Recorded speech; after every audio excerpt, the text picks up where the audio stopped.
मोजां मोननायावसे फैबाय आंनि फोथायनाय फोथायफिननो हाबावगोन ना अननायनि सायाव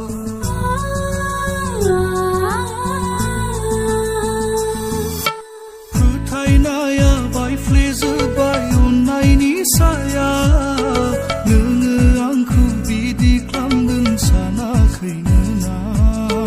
रादाय लादोंमोन नों आंजों थाबाय थानायनि आंखौसो नों नेवसिगोन होनना बुङोमोन हर गेजेराव आं सिमां नुबोला बोहैयो मोदै